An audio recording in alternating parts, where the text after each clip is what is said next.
पिछले एपिसोड में आपने देखा दिल्ली का एक आम real estate agent Rajesh Sharma जो अपना खुद का घर का खरीदने का सपना पूरा नहीं कर पा रहा था। एक रात ऑफिस में देर तक काम करते वक्त उसे एक अनजान कॉल आई। कांग्रेचुलेशंस, आपने गुरुग्राम सेक्टर 56 के सदाबहार हाइट्स में फुली फर्निश्ड 3 BHK फ्लैट बिल्कुल मुफ्त जीत लिया है। 0 डाउन पेमेंट, 0 EMI, बस दस्तखत चाहिए। राजेश ने इसे स्कैम समझकर ठुकरा दिया, फोन काट दिया, लेकिन थोड़ी ही देर में बिल्डिंग का गार्ड गोल्डन कार्ड लेकर आया जिस पर उभरे हुए अक्षरों में लिखा था, स्वागत है घर में राजेश। उसने उसे फाड़कर कचरे में फेंक दिया, लेकिन वो कार्ड वापस उसके हाथ में आ गया, एक रहस्यमयी ऑटो ड्राइवर के हाथों। वो ऑटो वाला राजेश को जबरदस्ती उसी फ्लैट नंबर 404 की तरफ ले जा रहा था और उस ड्राइवर ने राजेश को ऑटो में लॉक कर दिया था।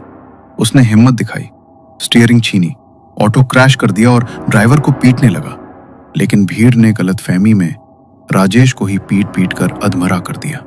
अस्पताल से छूटने के 2 हफ्ते बाद भी परेशानी खत्म नहीं हुई। गेट वेल सून के नाम पर लाल गुलाबों का गुलदस्ता आया जिसमें लिखा था, मैं तुम्हारे साथ हूं, तुम्हारी मौत तक, तुम्हारा फ्लैट वाला। राजेश बालकनी से नीचे झांका तो वही ऑटो खड़ा था, वही ड्राइवर ऊपर देखकर हाथ हिला रहा था। राजेश ने ऑटो का नंबर ट्रेस करवाया।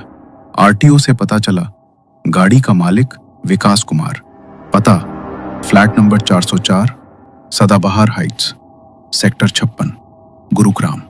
राजेश बदले की आग लिए बैसाखी देखते हुए पहुंचा सदाबहार हाइट्स। मां चौकीदार ने बताया, विकास तो 3 महीने पहले इसी बिल्डिंग की 4थी मंजिल से गिरकर मर चुका है। फ्लैट 404 तब से खाली और सील है। और ठीक उसी पल राजेश का फोन बजा। स्क्रीन पर नाम चमक रहा था, विकास कॉलिंग। अब आगे। राजेश जैसे ही फोन उठाने गया, फोन कट हो गया। गार्ड ने विकास के बारे में बताते हुए कहा, साहब, विकास कुमार बहुत सीधे सादे इंसान थे। उन्होंने फ्लैट लेने के लिए अपनी पुश्तैनी जमीन, बीवी के गहने सब बेचकर इस फ्लैट को खरीदा था। फ्लैट लेने के बाद पोजीशन वाले दिन पता चला कोई धोखेबाज ने उनके नाम पर नकली कागजात बनाकर 40 लाख का लोन ले लिया था। बैंक वाले रोज घर पर आते, कोर्ट के नोटिस आते, रिश्तेदार भी मुंह फेरने लगे थे। विकास इन सब चीजों से टूट गया था। एक रात फ्लैट 404 में ही उसने पंखे से लटक कर जान दे दी। उसकी बीवी ने बच्चों को खाने में जहर मिला दिया, फिर खुद भी खा लिया। एक ही रात में पूरा परिवार खत्म। तब से ये फ्लैट सील पड़ा है, लेकिन लोग कहते हैं रात को 4थी मंजिल पर रोने की आवाज आती है। गार्ड की बातें सुनकर राजेश सन्न रह गया। उसकी बैसाखी हाथ से फिसल कर जमीन पर गिर पड़ी, क्योंकि उसे अब याद आ रहा था उस रात ऑफिस में जो कॉल आई थी वो मुफ्त फ्लैट जीतने की थी ही नहीं, बल्कि कोई उसे उस फ्लैट नंबर 404 में बुला रहा था। राजेश पागलों की तरह गाड़ी भगाता हुआ वापस दिल्ली अपने घर पहुंचा।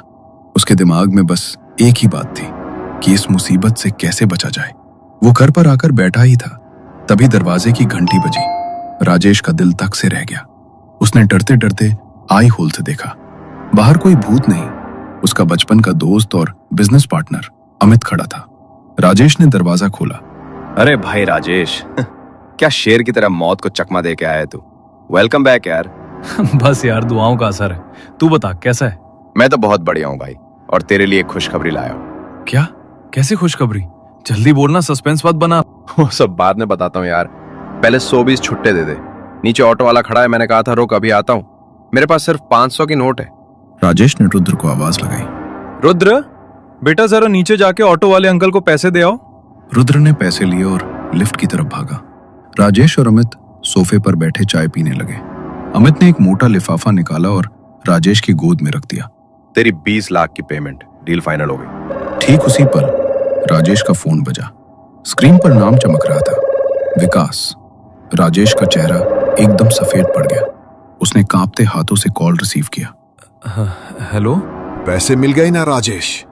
चल अब हिसाब बराबर करते हैं। कौन बोल रहा है? तेरा बेटा रुद्र अभी अभी मेरे पास आया है। बहुत प्यारा बच्चा है। राजेश का दिल जोर से धड़का। उसका गिलास हाथ से फिसलकर फर्श पर गिर गया। मेरे बेटे को कुछ मत करना, जो कहोगे करूंगा मैं। राजेश बैसाखी टेकते लड़खड़ाते हुए बालकनी की तरफ भागा। रेलिंग से नीचे झांका। सड़क सूनी थी, न कोई ऑटो था, न अमित का कोई इंतजार कर रहा था, और ना ही रुद्र कहीं दिख रहा था। रुद्र, रुद्र, बेटा कहाँ है तू? फोन पर वही आवाज फिर गूंजी। रुद्र बहुत प्यार करता है ना तुझसे, अब उसे दूसरी दुनिया भेजने वाला हूं मैं। बचाना है तो सिर्फ एक तरीका है। क्या? बोल ना, तू जो बोलेगा वो करूंगा मैं, सिर्फ मेरे बच्चे को छोड़ दे। सौदा साफ है, एक जान के बदले एक जान। तेरे सोफे पर तेरा दोस्त अमित बैठा है ना, उसे मार डाल अभी, इसी वक्त। अगले 2 मिनट में अगर अमित की सांसें नहीं रुकी तो रुद्र की लाश तेरी गोद में होगी। राजेश का दिमाग पूरी तरह सुन्न पड़ चुका था। बेटे को बचाने के लिए वो अब इंसान नहीं, सिर्फ एक पागल बाप था। वो लंगड़ाता हुआ कमरे में वापस आया। अमित अभी भी सोफे पर बैठा था, फोन में कुछ टाइप कर रहा था। उसने सिर उठाया। अरे राजेश भाई, पानी लाया कि नहीं? गला सूखा जा रहा है यार। राजेश ने जवाब नहीं दिया। उसकी नजर पास पड़े लैपटॉप के चार्जर पर गई। उसने चार्जर का वायर निकला और हाथ में लपेट लिया। उसकी आंखों में अब दोस्ती नहीं थी, सिर्फ एक बाप का खून था। वो चुपचाप अमित के पीछे पहुंचा और अगले ही पल वायर अमित के गले में डालकर दोनों हाथों से पूरी ताकत लगा दी। राजेश, रोक, तू ये क्या कर रहा है? सांस नहीं ले पा रहा, छोड़ दे। राजेश, क्यों मार रहा है मुझे? अमित तड़पा। उसने राजेश के हाथ नोचे, सोफे पर लाते मारी। उसकी आंखें बाहर निकल आईं। राजेश रो रहा था, लेकिन पकड़ और सख्त होती गई। थोड़ी ही देर में अमित निढाल होकर सोफे पर ही गिर पड़ा। माफ कर दे अमित, माफ कर दे, मुझे रुद्र को बचाना है, मुझे रुद्र को बचाना है। विकास, मैंने मार दिया अमित को, मैंने मार डाला मेरे जिगरी यार को। अब तो मेरे बेटे को छोड़ दे रुद्र को। तभी किचन का दरवाजा धीरे से खुला। राजेश ने सिर उठाया। किचन में रुद्र खड़ा था, हाथ में पानी की बोतल लिए, बिल्कुल सही सलामत। राजेश सन्न रह गया। रुद्र ऑटो वाले को पैसे देकर कब का आ भी चुका था। तभी राजेश को समझ आया कि यह सिर्फ एक छलावा था। गुनाह चाहे कितना भी पुराना क्यों ना हो, उसका साया कभी साथ नहीं छोड़ता। हम अक्सर सोचते हैं कि अगर कोई देख नहीं रहा तो हम बच गए, लेकिन हमारी अपनी रूह सब देख रही होती है, और जब वो गवाही देती है तो इंसान को पागल कर देती है। मैं हूं अमोल, और ये कहानी है दिल्ली के 2 दोस्तों, राजेश और अमित की, जिन्होंने दौलत तो बहुत कमाई, लेकिन उस दौलत में कफन की महक थी। दोस्तों, अब तक की कहानी अगर आपको अच्छी लगी हो तो प्लीज लाइक, शेयर और सब्सक्राइब जरूर करिए। बेल नोटिफिकेशन आइकन पर क्लिक करना ना भूलिए। तो चलिए जानते हैं कि उस ऑटो वाला विकास राजेश के पीछे क्यों पड़ा था, क्यों उसने अमित का खून विकास के हाथों करवाया। राजेश ने सारी हकीकत रुद्र और उसकी पत्नी प्रिया को बताई। उन्होंने अमित की लाश को ठिकाने लगाने का प्लान बनाया। रात 11 बज चुके थे। सड़क पर एक भी गाड़ी नहीं थी। राजेश और प्रिया कार से नीचे उतरे और डिक्की खोली। राजेश, जल्दी करो, किसी ने देख लिया तो सब खत्म। राजेश ने डिक्की बंद की। धड़ाम। दोनों ने मिलकर लाश को उठाया। पैर लड़खड़ा रहे थे। वो लोग एक पुराने कंस्ट्रक्शन वाले गड्ढे तक पहुंचे। यहीं डालो, नीचे। मुझे मजबूर किया गया था प्रिया, मैं नहीं चाहता था ये सब। राजेश, कृपा करके चुप हो जाओ अब, पहले इस लाश को ठिकाने लगाते हैं। लाश गड्ढे में गिरी। धम की आवाज हुई। राजेश फावड़े से मिट्टी डालने लगा। उसकी आंखों से आंसू टपक रहे थे। रुक, सुना तुमने? क्या? कोई रो रहा है। कुछ नहीं है, बस तुम्हारे मन का वहम है। गड्ढा भर चुका था। मिट्टी ताजा थी, फिर भी ऊपर से एकदम सपाट, जैसे जमीन ने अपना मुंह बंद कर लिया हो। हवा में मिट्टी की सौंधी गंध थी और कहीं दूर कोई कुत्तों की भौंकने की आवाज आ रही थी। 20 मिनट के बाद जब प्रिया ने बाहर देखा, उसकी आंखें फैल गईं। राजेश, हम फिर सेक्टर 56 कैसे आ गए? राजेश चौंक कर ब्रेक लगाता है। उसने तुरंत मोबाइल में मैप्स खोला। जीपीएस बिल्कुल ठीक चल रहा था, नेटवर्क फुल था और रूट साफ दिख रहा था। लेकिन अजीब बात यह थी कि वो लोग जैसे ही रास्ता बदलते, जीपीएस की नीली लाइन अपने आप मुड़कर उन्हें फिर उसी दिशा में ले आती। सेक्टर 56, गुरुग्राम। राजेश, चल यहां से भाग। दोनों कार तक पहुंचे। इंजन पहले 2 बार खांसा, फिर जोर से दहाड़ा और स्टार्ट हो गया। हेडलाइट्स जली तो सड़क पर भाप सी उड़ती दिखाई दी। सूटकेस वे पहले ही पैक करके गाड़ी में रख चुके थे। प्रिया आगे वाली सीट पर बैठी थी। उसका हाथ बार बार रुद्र के सिर पर फिर रहा था। तीनों ने तय कर लिया था, आज की रात देश छोड़ देना है। कार तेज होती गई, स्पीडोमीटर 100 के पार। रात काली चादर की तरह चारों तरफ लिपट रही थी। क्या हो रहा है, कुछ समझ नहीं आ रहा। बार बार कैसे हम लोग ये सेक्टर 56 में आ रहे हैं? कार सदाबहार हाइट्स के सामने खामोश खड़ी थी। हेडलाइट्स चालू थे। चारों तरफ घना अंधेरा, जैसे कोई राक्षस मुंह इंतजार कर रहा हो। तभी प्रिया के कानों में हल्की मीठी सी आवाज पड़ी, प्रिया यहाँ आओ।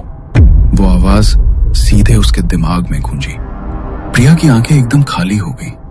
उसने धीरे से कार का दरवाजा खोला। प्रिया, क्या कर रही है? रुक! प्रिया ने जवाब नहीं दिया। वो चलने लगी, सीधी सदाबहार हाइट्स की तरफ। उसके कदम बिना हिचके सदाबहार हाइट्स की तरफ बढ़ रहे थे। राजेश कार से बाहर निकलने ही वाला था कि अचानक क्लिक की आवाज हुई। सीट बेल्ट अपने आप कस गया, दोनों तरफ, रुद्र का भी। अरे ये क्या? खोल ना! वो जितना खींचता, सीट बेल्ट उतना ही कसता जाता। रुद्र डर के मारे रोने लगा। राजेश की आंखों से आंसू निकल आए। वो प्रिया को देखता रहा, जो अब इमारत के अंदर जा चुकी थी। प्रिया, रुक जा! प्रिया! अचानक क्लिक, सीट बेल्ट ढीला पड़ा। राजेश दरवाजे को धक्का देकर बाहर गिरा। उसने ऊपर देखा, उसकी रूह कांप गई। प्रिया सबसे ऊपरी मंजिल की रेलिंग पर खड़ी थी। हवा में उसके बाल उड़ रहे थे। प्रिया, नहीं! उतर नीचे! प्रिया! प्रिया ने मुस्कुराते हुए राजेश को देखा, फिर बिना हिचके छलांग लगा दी। दम! राजेश दौड़ता हुआ नीचे पहुंचा। प्रिया का शरीर टेढ़ा मेढ़ा पड़ा था, खून का पोखर फैल रहा था। राजेश उसके पास बैठ गया, सिर पकड़कर रोने लगा। प्रिया, नहीं, सब मेरी गलती थी। प्रिया! तभी उसकी नजर सामने पड़ी। रुद्र बिल्डिंग के ग्राउंड फ्लोर पर लिफ्ट के पास खड़ा था। लिफ्ट नीचे आ रही थी। रुद्र, इधर आ बेटा! रुद्र! रुद्र ने पलटकर भी नहीं देखा। लिफ्ट का दरवाजा खुला, वो अंदर चला गया। दरवाजा बंद। राजेश दौड़ा, लिफ्ट का बटन दीवार पर पीटता रहा। फिर सीढ़ियां, 4-4 सीढ़ियां लांघता ऊपर भागा। सांस फूल गई, पसीना और आंसू मिलकर बह रहे थे। Flat number 404। दरवाजा खुला था, वो अंदर घुसा। रुद्र जमीन पर पड़ा था, मुंह से सफेद झाग निकल रहा था, आंखें ऊपर की तरफ तनी हुई, हाथ पांव ठंडे। राजेश उसके पास बैठ गया। कुछ देर तक बस देखता रहा, फिर धीरे से उसका सिर गोद में लिया और रोने लगा। कमरे की लाइट्स फ्लिकर करने लगी। हवा में पुरानी टैक्सी की बदबू आने लगी। दीवार पर साया बढ़ा और सामने खड़ा हो गया विकास। वही फीकी खाकी यूनिफॉर्म और आंखों में जलती हुई नफरत। कुछ याद आया राजेश? करीब 1 साल पहले देर रात का ऑफिस। बाहर बारिश की बूंदें खिड़की पीट रही थी। टेबल पर 2 ठंडी कॉफी के मग और लैपटॉप लेकर राजेश और अमित बैठे थे। राजेश, सुन ना, वो विकास कुमार जो रोज ऑटो खड़ा करता है साइड के बाहर, बिल्कुल सीधा साधा गंवारा, कागज वागज कुछ नहीं समझता। अभी अभी उसने फ्लैट बुक किया है, पोजीशन भी नहीं मिला, टाइम एकदम परफेक्ट है। हाँ, मैंने देखा है, रोज सुबह शाम वहीं खड़ा रहता है। पैसे तो उसने जमा कर ही लिए होंगे, कम से कम 35-40 लाख तो होंगे ही। बस वही तो बात है। हम एक नकली पोजीशन लेटर बना देंगे, बिल्डर के लेटर हेड पर स्टैम्प, साइन सब मैच, और एक ड्राफ्ट डीड भी तैयार कर लेंगे। पता वही लिखेंगे, फ्लैट 404 सदाबहार हाइट्स। लेकिन यार, अगर कहीं पकड़े गए तो? अरे पकड़ा कौन जाएगा? विकास को तो पता भी नहीं चलेगा कि उसके नाम पे कुछ हुआ है। हम बैंक में लोन अप्लाई कर देंगे उसके नाम से, ऑनलाइन वेरिफिकेशन होगी, पोजीशन लेटर दिखा देंगे, पैसे सीधा हमारे अकाउंट में। और EMI? EMI भी उसी के नाम पे।